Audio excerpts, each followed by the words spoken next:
Welcome to the Serrano Brothers podcast. We are twin brothers who are pastors in the Evangelical Lutheran Church in America. We talk about faith, Brazilian Jiu-Jitsu, culture, and anything else we think is interesting. Thanks for joining. Hi, everyone. Welcome back to the Serrano Brothers podcast. I'm Pastor Josh.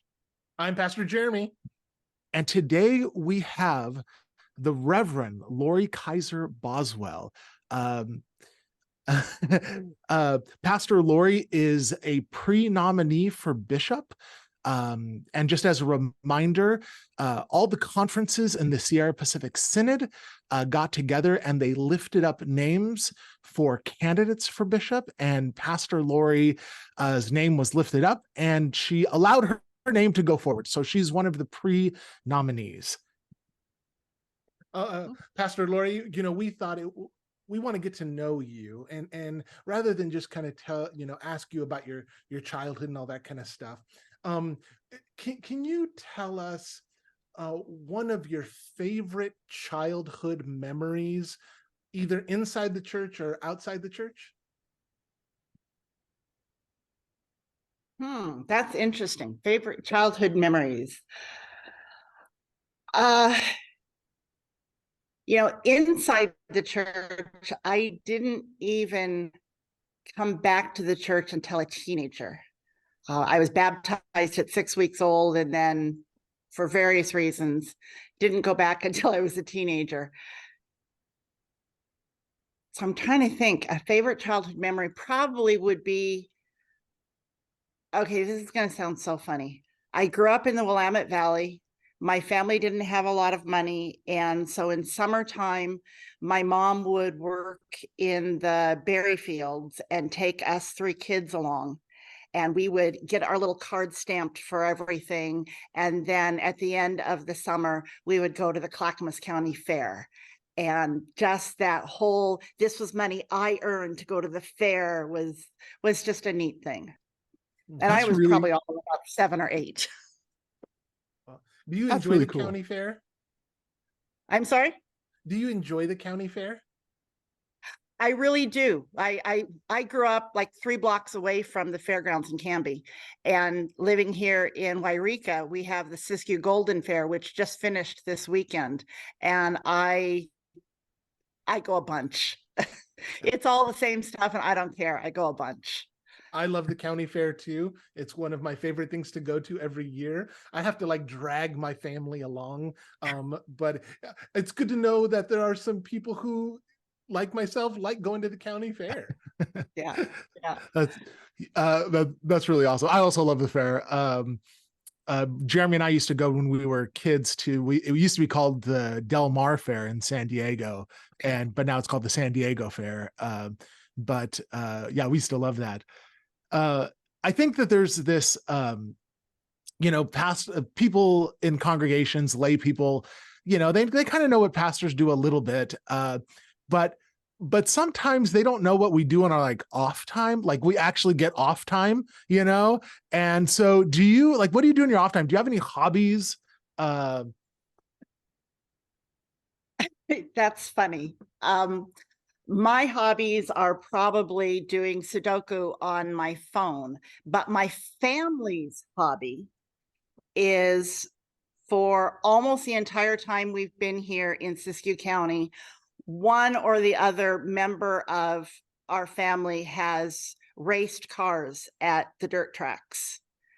And it started with my husband, and then he infected the boys, and even our daughter tried for a year.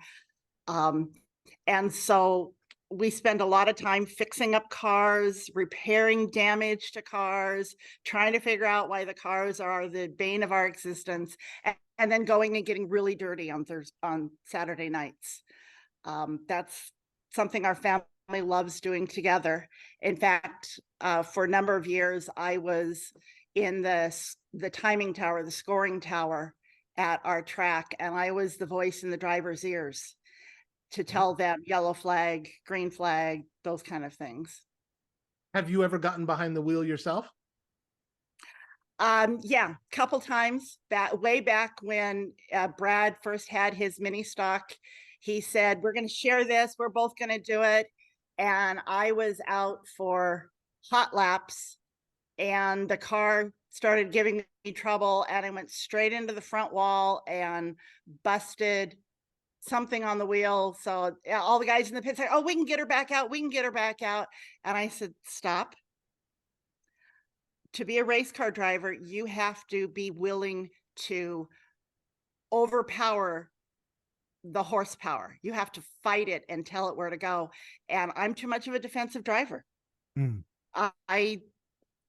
I'll figure out how to control this spin or let the spin go. And it's like, that's not what you can do on a track. So I said, let me be a pit person. Let me be a sponsor. Let me do anything else. Don't put me behind the wheel again. So how cool that you actually got on the wheel and then that's so fun. Yeah. Wow. Is there any we're kind of changing lanes on you now, but that's funny, track changing lanes. I did it to myself. Yeah. Let's take the high line. Line. Do you what are kind of some spiritual practices that you cling to, that you find meaningful for yourself? You know, are there any specific things that you just find yourself coming back to again and again as ways to connect to God? Anything musical, singing, listening to music. It can be ecclesiastical music or even secular music. If it has a positive thing to it, I will be in my car with the windows rolled down, just belting out songs. And so that's a big way I connect with God, because I am bivocational. Right now, I think it's tri or quad vocational. And I know my life gets a little crazy and takes me away from God. Every day at 3:16, my phone chimes and reminds me to pray. So even when I'm running off doing all these other things, and if I'm in the middle of something and I can't stop everything and pray, I hear that chime and I take a moment to thank God for being there with me. So that's one of the things I do, because I just love spending time in prayer and in scripture study and that, and I don't get to do as much of it easily with juggling all these positions. And so I found that's one way. And if I'm in the midst of doing nothing or can set things aside, then I actually take that time and just bask in those moments of prayer. I think that's cool that you have like a reminder every single day. It's kind of like a singing bowl where you tap the singing bowl. It's like, okay, it's going to center me right now. It's like hearing church bells off in the distance, you know. That's what I was going to say, was the church bells. You know, like, oh, okay, a reminder, you know. I think that's pretty beautiful. Do you have any hymns that you like that are just deeply ingrained, or songs that are like deeply ingrained into your spirituality? Well, I worry every time we sing Children of the Heavenly Father here, that if my sons are in the building, they'll fall asleep, because that was what I would sing to them as babies. Yeah. Sometimes I would try to do Thy Holy Wings, but I'd lose track of the verses, and children I have down. So that's one that just resonates with me. Any of the versions and the games that have been played with Amazing Grace, I enjoy. I'm trying to think. You know, I'm pretty eclectic and pretty open. There's very few songs of faith that don't get my heart racing and my spirit flying. So that's awesome. Yeah. That's cool that you cling to that. It's spiritual practice is really the singing. That's a good, that to me sounds like a good Lutheran thing. Yeah. we holding on to the music in that way. So you have been a pastor in Wairika for a while. Yes. And I mean, just you've also served other places, I think. Is that? Yeah, our first call was 4 Point Parish in North Dakota. Oh, nice. When Brad ended up taking time off, so he was 2 years behind me in seminary, and so I postponed first placement, and when we did our initial paperwork, we checked the box that said available to go anywhere, and looked at each other and said, here we go, we're heading to the Dakotas. And we were right. Eastern North Dakota was the first 6.5 years of our ministry. And then we came out here and we followed a long-term pastor. So we thought, all the statistics say you go in after a long pastorate and you're like a long interim. You're there 3 years tops. We've been here 26 years. Wow. Wow. Well, that shows, in my mind, a success for you. Ministry has highs and lows, doesn't it? And Yes. and I think it's really important that we hold on to the successes that we have in ministry. So for you, is there anything like that, any successes that you've had in ministry that you cling to when the other parts are maybe not so great?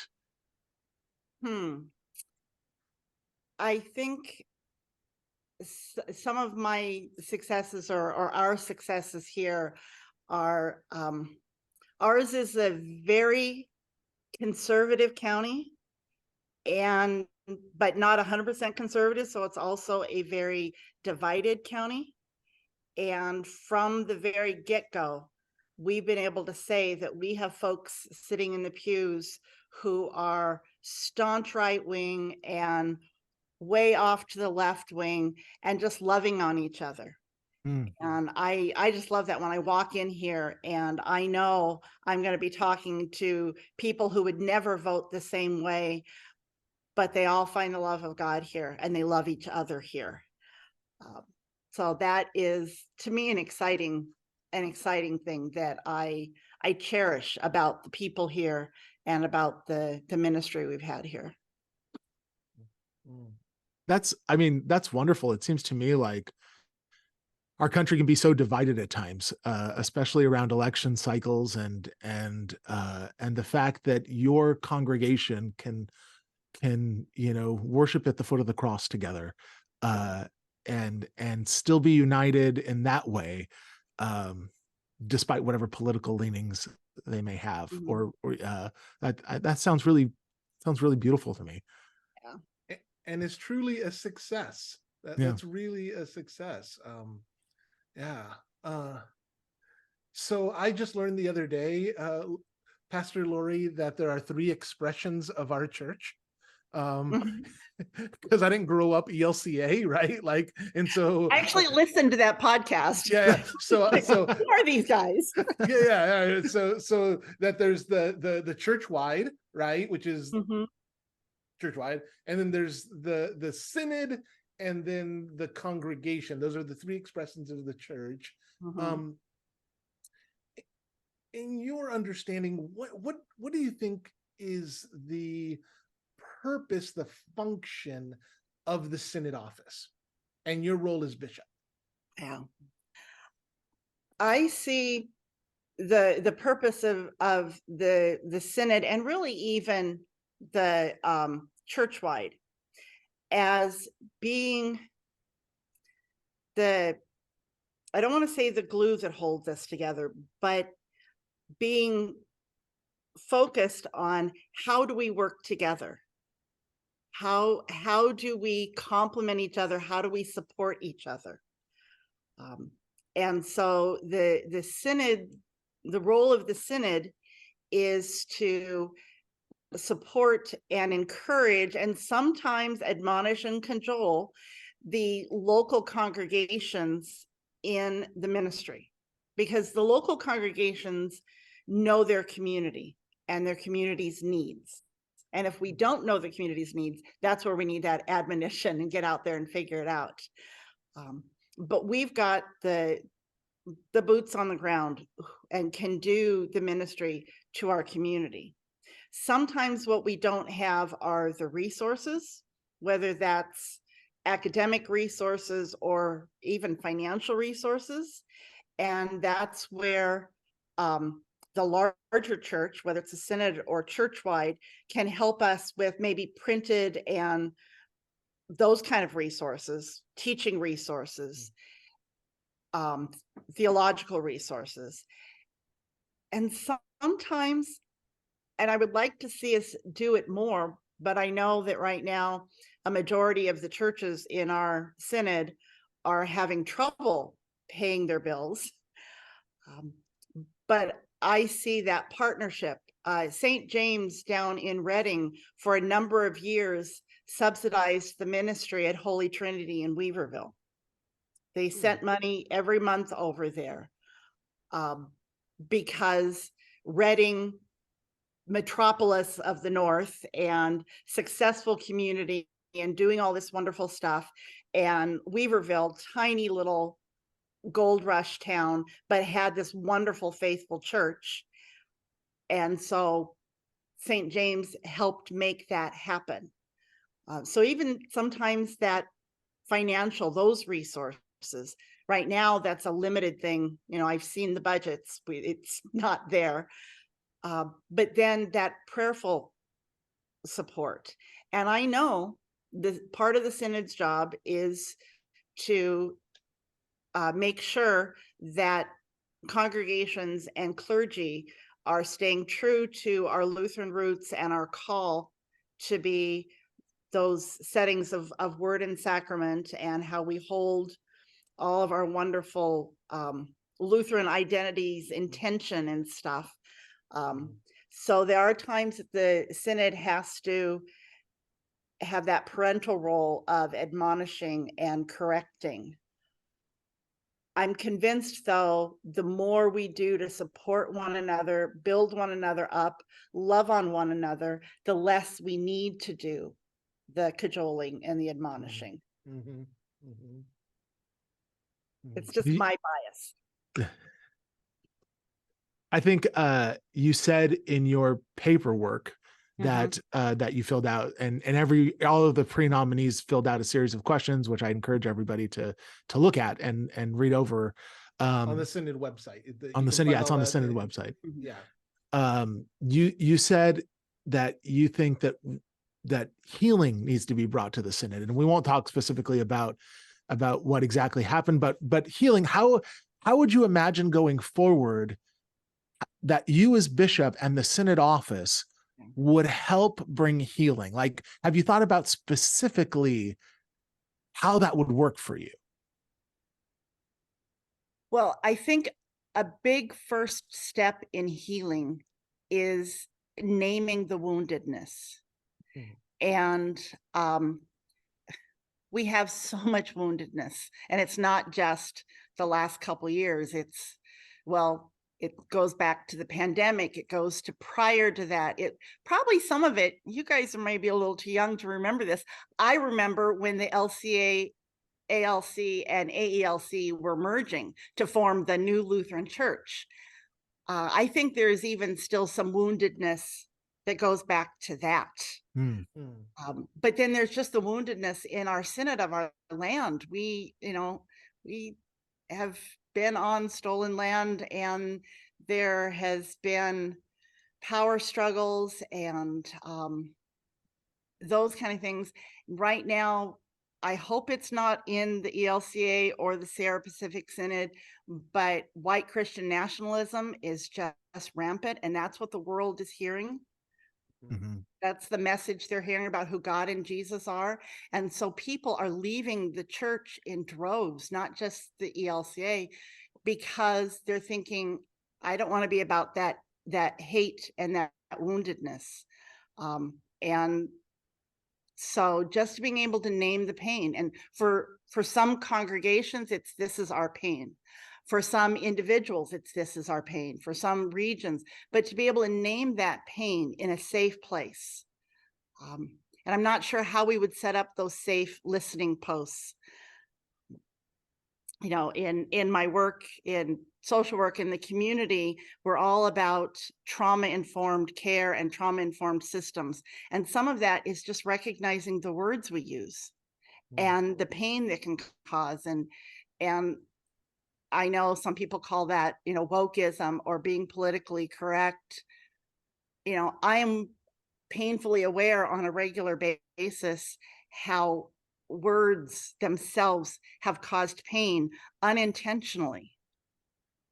And so to be able to be mindful of that and not defensive, like if somebody tells me that phrase you used hurt, to be able to stop and say, thank you for sharing, and not put that off. Thank you very much for sharing that with me.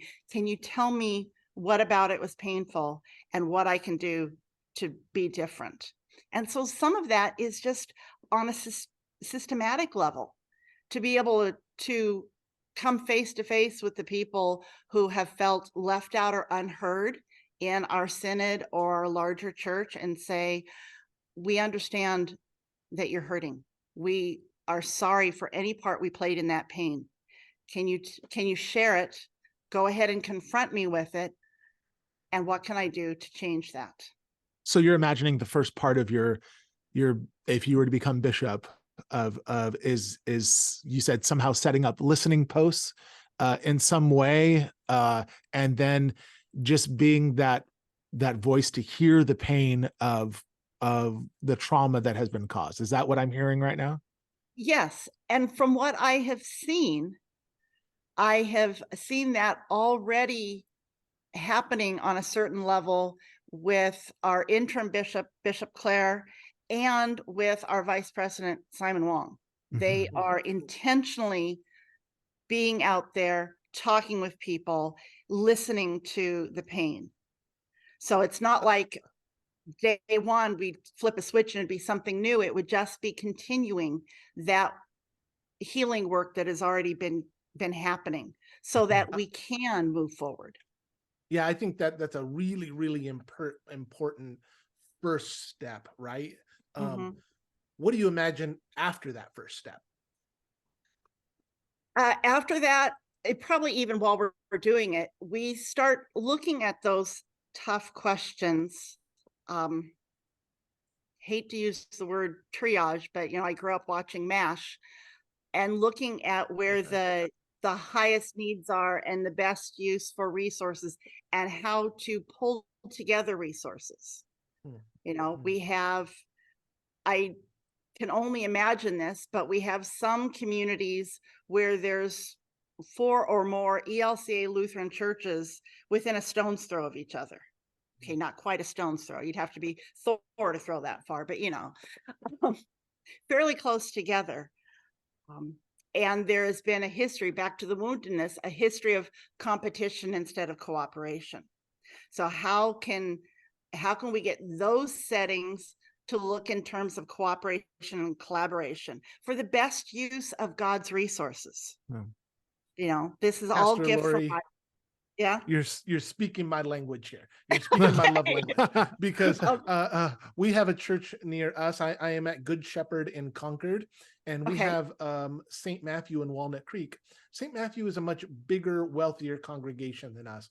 But me and Pastor Rustin are constantly talking about how do we see each other as extensions of each other's ministry in cooperation, and not in any kind, like we're not competing against each other. It's all for the kingdom of God.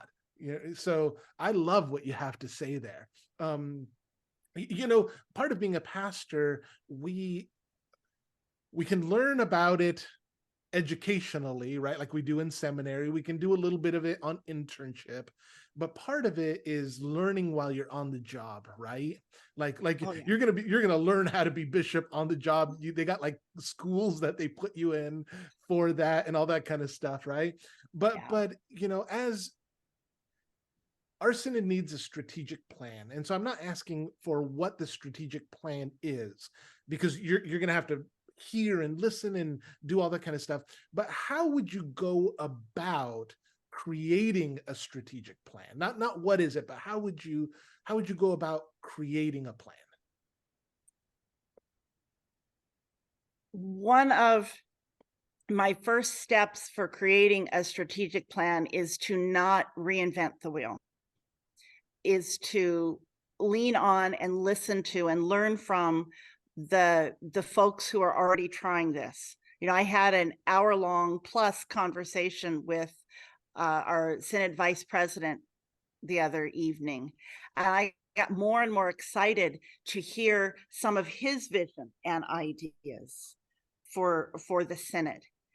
And I thought, well, I sure hope that our next bishop sits down and listens to what Simon has already envisioned.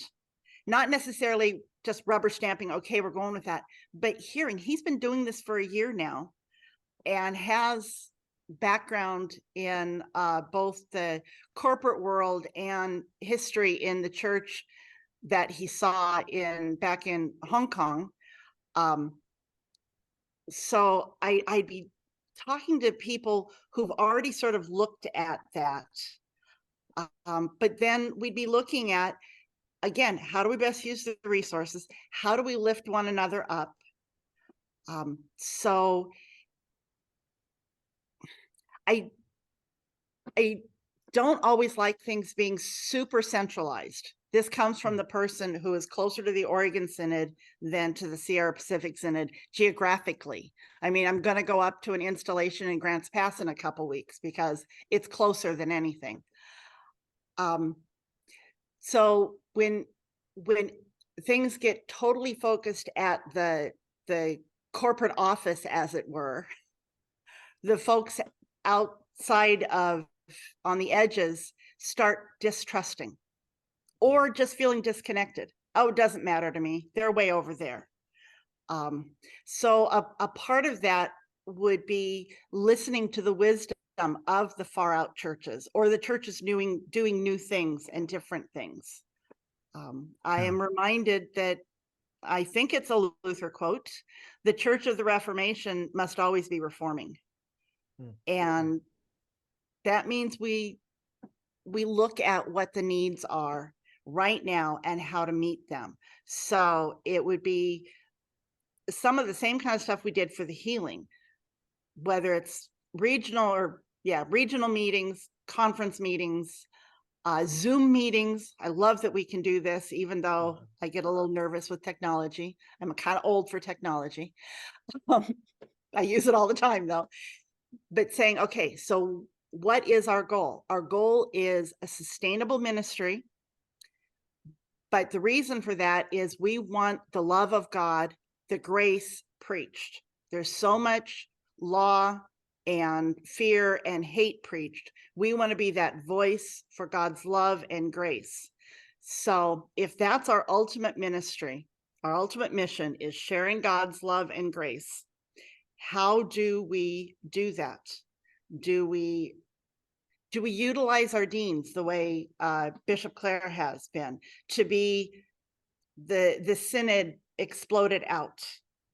You know, can we lift up the deans more and stipend them a little like we have, so that they're adding this to their ministry? I recognize that could mean a difference in how deans are selected.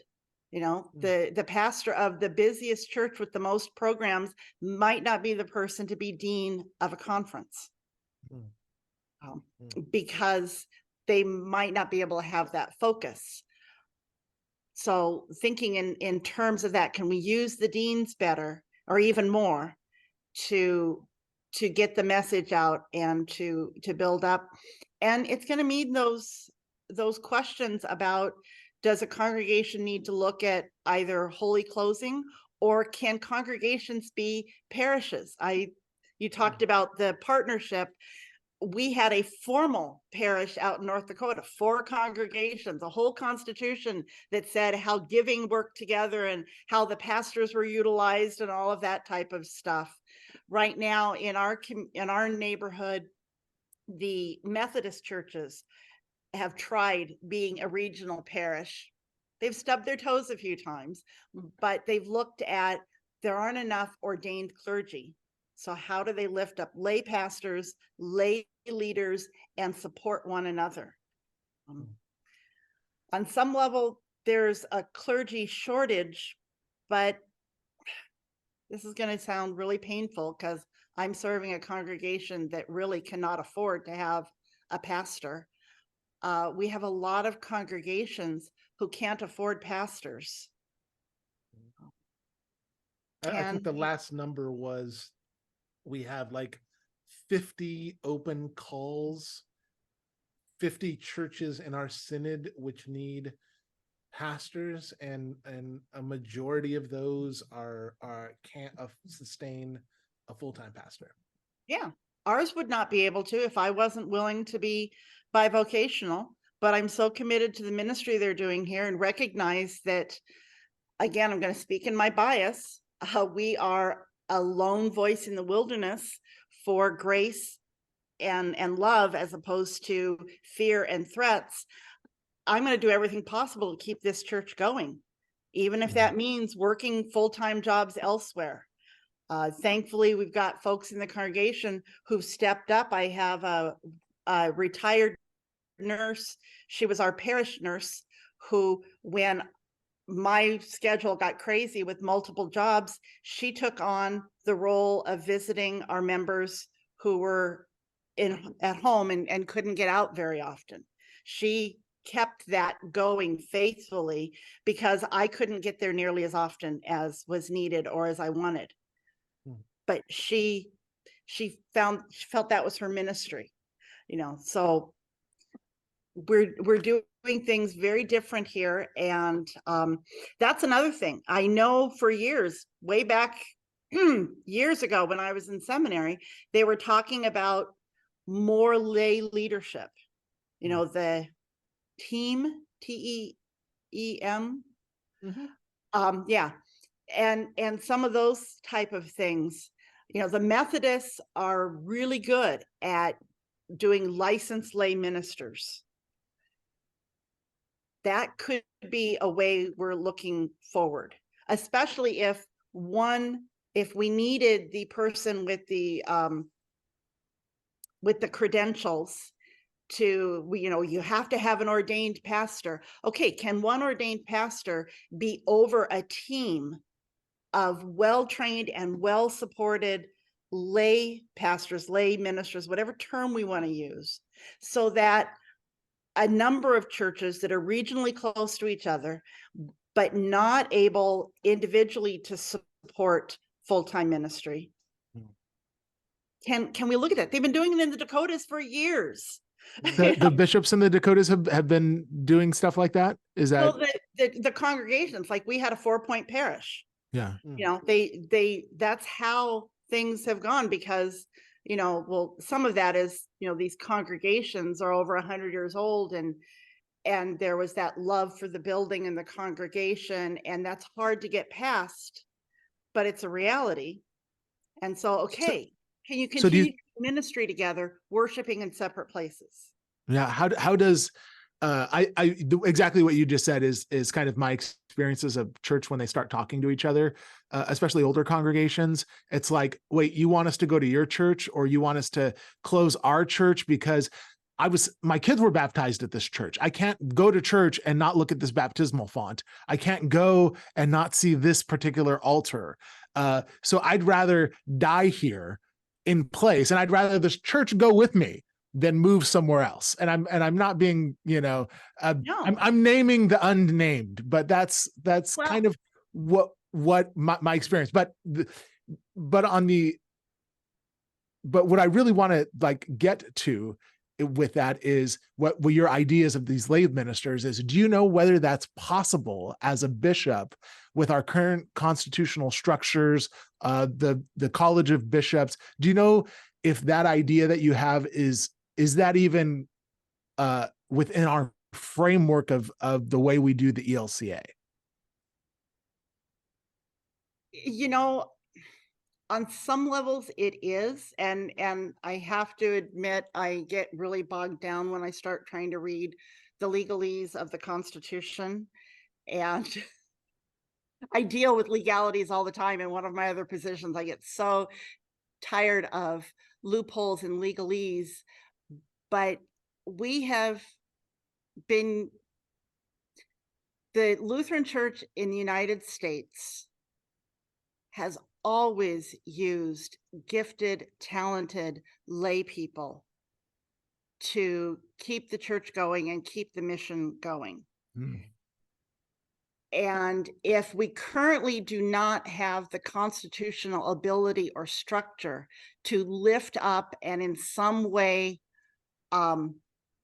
set apart lay people, then maybe that's something for the commission that's meeting right now and chatting about what's our future really needs to take seriously. Mm. Absolutely. Because full-time tent maker ministry has been around since Priscilla and Aquila and St. Paul. You know, Yep. I mean, it's true to our Christian roots. And if our structures are keeping that from happening, then we need to prayerfully look at and restructure those structures. Yeah. Here's what I really like about the way that you're talking, Pastor Lori. I really Mhm. like that you're talking about, going out, creating a strategic plan, but also thinking outside of the regular way we do ministry, in order that we can use all of our available resources in a restructured way to do the most good and spread the kingdom. I really like the way that you're thinking outside the box with all those things. Yeah. And some of that is, maybe not out in the Dakotas, but pretty much ever since being here, our ministry has on one level or another been outside the box. And that's just after this many years of thinking, I always ask, well, why can't we? Let's try it, and when the what ifs come out, what if it doesn't work? It's like, what if it does?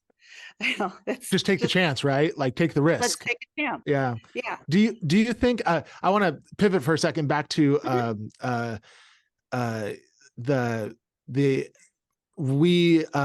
Jeremy and I both went to the town hall that all the pre-nominees did, and we noticed that most people said that there needed to be more connection with both the synod office and between local congregations. Like, and honestly, it kind of just said, it was just put out there. And we're wondering, like, okay, cool. Like, how would you do that though? Like, is there any, like, how would you specifically go out and try to provide, as the bishop, more connection between the synod office and congregations, and maybe even congregations amongst together? Like, is there anything a specific plan you've been batting around in your head to make that sort of thing happen? Because everybody has that same idea. Yeah. How would you go about doing it? Well, and it's almost like, it should have just been said, okay, we all know we need connection. Now what else? Right. Because how do we do it? How do we do Right. it? And there are a few things. I really appreciated Catherine. She lived up in the Pacific Northwest, but was on staff, a lay person. Yes. And she did a great job of making me feel connected. She connected emails and visits and how can we help and this type of stuff. It was this wonderful breath of fresh air. And again, look, this was not an ordained assistant to the bishop. This was someone who just had that sense of how can we connect. I think it's very important for the bishop to be out in the congregations at as many worship opportunities as possible. And I know in a synod our size, there's always some special anniversary or event that the bishop needs to be at. But also finding a way to get to the other congregations. Quick story. For about a year, I was holding some pain, and finally this week I let go of that pain. our 75th anniversary celebration was scheduled for the Sunday after the last Synod Assembly. And we scheduled it that date because that's what fit with the bishop's schedule. And then we all know what happened. And so there we were about to have this big celebration, and our synod wasn't going to be there. Well, no, our synod was there because Bob came up from St. James and he brought a lay member who was on Synod Council, and she stood up as a representative of the synod and said, we are here, we're connected. A whole bunch of people came over from Holy Trinity to worship with us. The synod was there. Maybe the bishop wasn't there, or the bishop's assistants, because they were all beat up and exhausted after an assembly. But the synod came and celebrated with us. And for a few months, I was like, oh, I feel so bad. I wish we could have done it differently. But no, the synod was there. So that's one of the ways of encouraging the congregations to go to each other's events. You know, I tell stories on Holy Trinity because my sweetheart is there. Ever so often, they'll decide to take a Sunday off, and we're going to go worship somewhere else this Sunday. You know? I love that. I absolutely love that. Yeah, they're small enough and can put a sign on the door to make that happen. Yeah. But how can we, you know, individual congregations who are close to each other, how can you do things together? Growing up in Clackamas County in Oregon, during Lent, I remember we would do these series, and it was always the Luther League of each church up there would do a little one-act play. And then we rotated between the churches. So one week I was from Zor, we were at Zor. The next week, our group was over at Maxburg, and maybe the folks from Aurora were at Zor. You know, it's like we did this. Are there more ways at the congregational level to make those connections as well? But then, yeah, synod, the bishop's assistants, synod staff, we need to give permission and encouragement for all the people who have the title synod whatever to intentionally go to congregations. And with a little warning, so if the congregation wants to say, can we have a special coffee hour? Can we have a special buffet? Why can't I have potluck? Can we want to sit down and talk and ask questions? You know, and I know that would mean for the people who are hourly, if they're going to do this, making time in their weekly schedule. And not saying you're doing this every Sunday, you have your own church and your own life, but can you intentionally encourage that so that we have the face of the synod in all the churches? So that's just one of the things that I'm just been thinking of. I will be honest with you, gentlemen, I sort of assumed that being way out here on the edges, I won't make it many ballots in before they say, who is that lady? We don't need her. But I'm going to keep talking about my dreams and my visions for the church as long as my name is on an unofficial or official ballot. The Holy Spirit has done weird things in the past, Lori. You never know. You just never know. You never know. That's what people around here keep reminding me. Never like, count her out. About the Spirit all the time. I said, yeah, I know. I talk about the Spirit all the time. Then I'm going to kind of jump ahead because we're at about 45 minutes right now. Mm-hmm. Is there any question that you think we should ask you?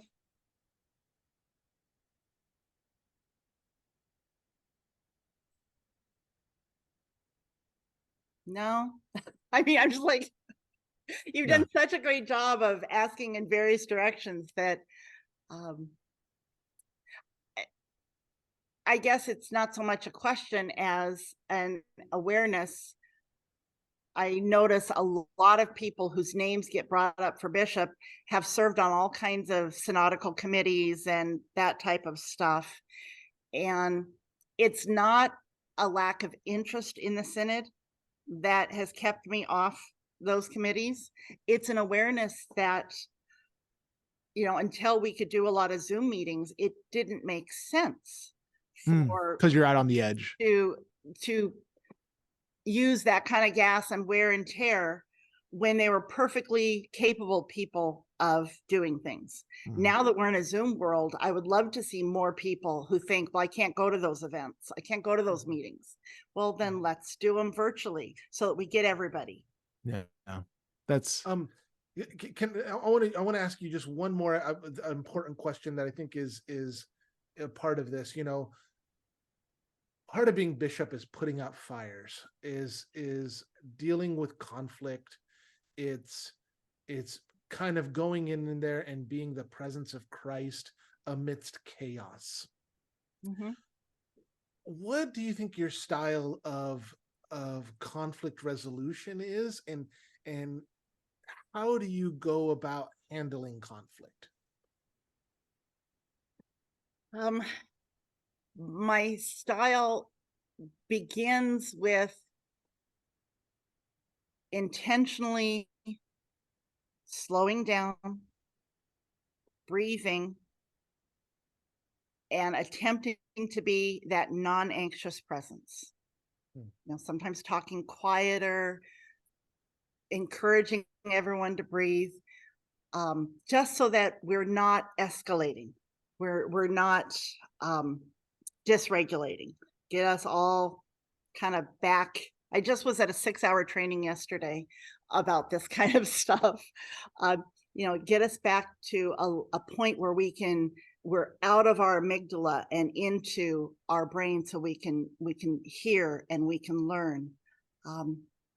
But then also a part of that is individually, if the fire is a battle between camps, to sit and listen to each side individually, without but no, that's not what we did. It's like, I just want to hear everything.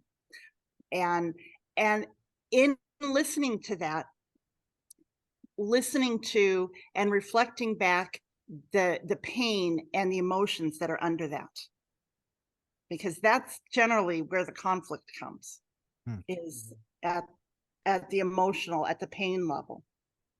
So to be able to hear everyone and hear everyone's pain, even if fairly quickly I can recognize that one side has really,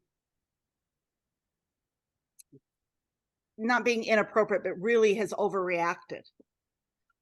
That's not how I'm going to start. I'm going to start with, where's the pain? What's the sense of where's the feeling? Then once I've heard both sides, try to bring them back. And actually, I will usually say, this is what I heard each side saying. So it's someone from the outside saying now what has been said, and it's like, okay, does this sound accurate? Yeah. Okay. So now, how do we come together? How do we resolve this? How do we move forward in this? And sometimes it might mean, a divorce of these two groups, this person and this person, cannot work together. Then how do we say a sacred goodbye?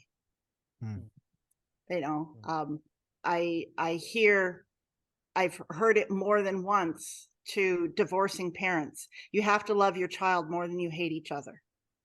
And so even when there's those kind of fires and people have to step away from each other, okay, how do we still love the mission and stand at the foot of the cross even when we have a hard time being together? Yeah. But I also, and as much as I hate confrontation, I am on the Enneagram, I'm a 1, which means rules are important to me. And so if someone or some group is flouting the rules, and it's not, like I said before, thinking outside of the box, it's just, I don't have to listen to that, I'm above the law, then it gets my heart racing, but I will say, you need to look. That is not allowed. We need to, I need to confront you on this. Yeah. So you have a choice. Either you come back into compliance, or we need to step away. Yeah. And I don't like doing that, but that's I'm glad you said that. Do you think because it's not just going to be you if you're bishop, right? You're going to have a staff, right? You'll have a staff. Do you have any ideas of the kind of staff you want to surround yourself with? Like, what are their giftings to help hold up your giftings or to complement your giftings? What kind of staff? What are the characteristics of the people you want around you? I will need one person at least who I can trust to tell me to get my rear end back on track. Okay. Because I can chase squirrels. Okay. I can have all these great ideas, and I can have all of my separate folders of this is this project, and this is this project, and this is this project. And suddenly I'll see a butterfly. And I will wax poetically and theologically about the beauty of God's creation and all this kind of stuff. And so I will need at least one person on staff who says, this is the timeline on this project. Have you done it? Because I recognize that my tendency is to keep pulling in more ideas and more ideas and more ideas until I'm crunch hour. And then I'm killing myself. And I'm kicking myself over, why didn't I do this 3 weeks ago, a month ago? Yeah.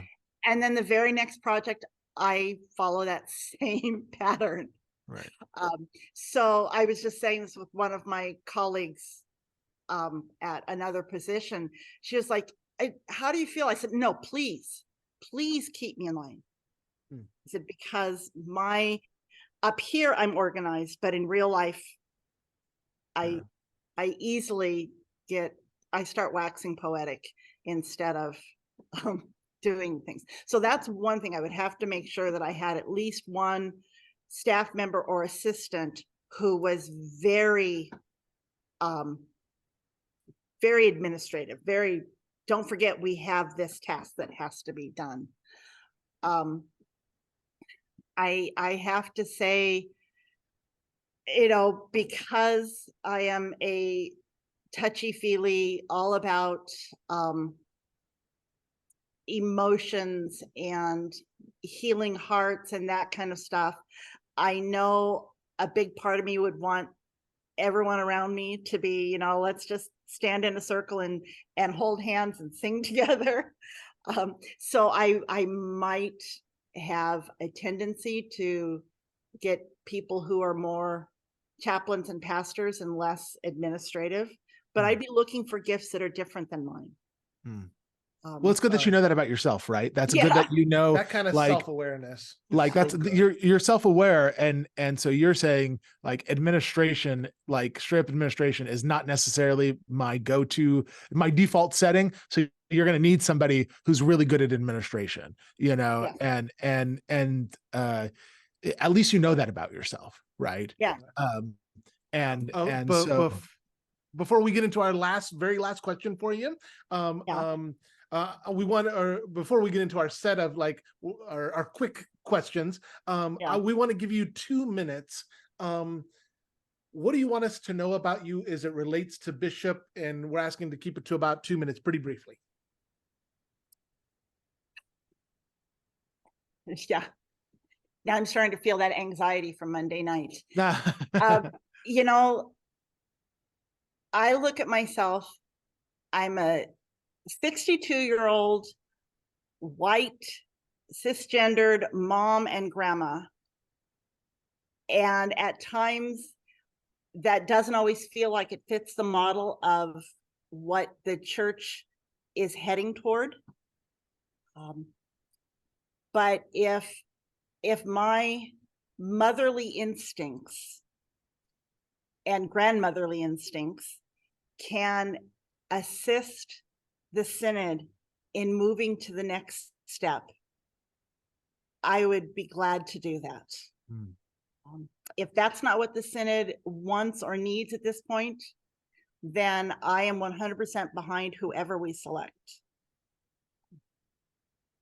Pastor Lori, thank you for this really great conversation. So we got some rapid kind of questions. First thing comes to mind. And so here we go. Which food can you eat every day? Pasta. What's your favorite movie genre? Superhero. Salty, sweet, or savory? Savory. In addition to the Bible, which book would you like with you on a deserted island? Anything by C.S. Lewis. What fills your cup? Hugs. What depletes your cup?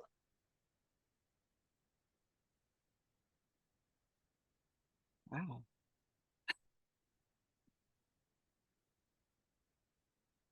Too many people at once. What's your favorite holy place? The beach. What was one piece of good advice that you've been given?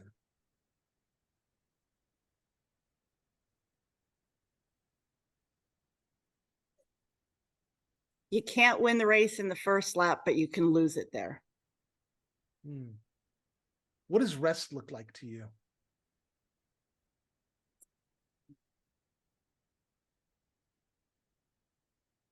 Just sitting and snuggling with my dog. Lastly, what do you hope God will say to you when you enter the pearly gates? Atta girl. Everybody, this has been the Reverend Lori Keyser-Boswell. Thank you so much. It has truly been our pleasure to do this with you. Thank you, guys. This has been fun, and it's yet another step in my exploring why someone put up my name for bishop. Let's see where this goes. Thanks There you go. for coming on. God bless. Bye-bye.